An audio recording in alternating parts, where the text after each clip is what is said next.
La prévention de la mort subite part de deux grands principes.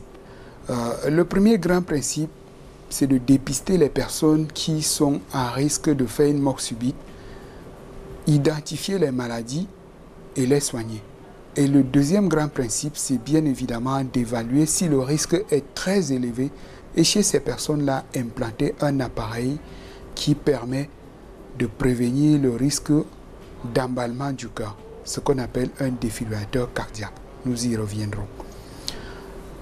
Si on voulait regarder la population de façon générale, on dira trois grandes situations.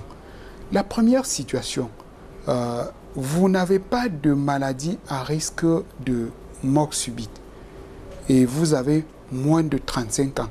Alors chez ces personnes-là, si elles font de la pratique d'activités sportives professionnelles, elles ont obligation de passer par un dépistage auprès d'un médecin du sport.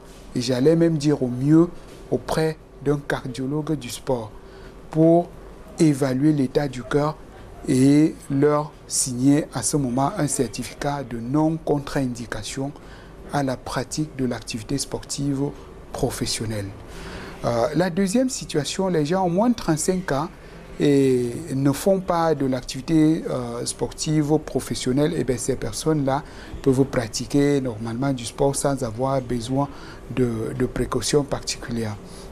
Si les gens ont plus de 35 ans et qu'ils ont fait leur dépistage et qu'on a trouvé des situations cardiaques à risque de mort subite, ou qu'on ait trouvé même des facteurs de risque cardiovasculaire, l'hypertension artérielle, le diabète, les problèmes du cholestérol, qui sont tous des facteurs qui vont finalement dégrader les artères du cœur et entraîner donc le risque de crise cardiaque.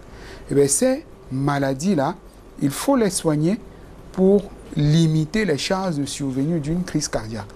Ces facteurs de risque cardiovasculaire, l'hypertension, le diabète, il faut les soigner pour éviter les chances d'emballement du cœur. Si les sujets fument, il faut les encourager à arrêter de fumer. S'il y a une consommation excessive d'alcool, il faut les encourager à modérer leur consommation d'alcool et encourager les gens à faire une pratique régulière de l'activité physique.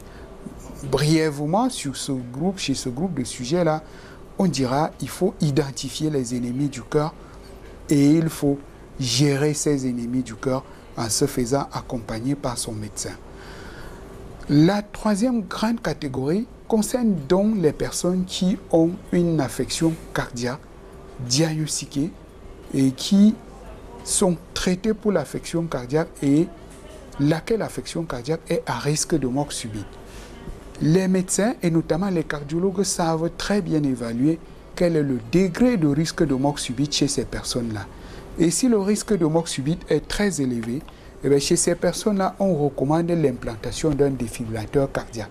Le défibrillateur cardiaque, c'est un petit appareil comme ça qui ressemble à quelque chose qu'on connaît un peu plus, qu'on appelle le pacemaker. Donc sur ma gauche, là, j'ai un défibrillateur cardiaque et sur la droite, ça c'est un pacemaker.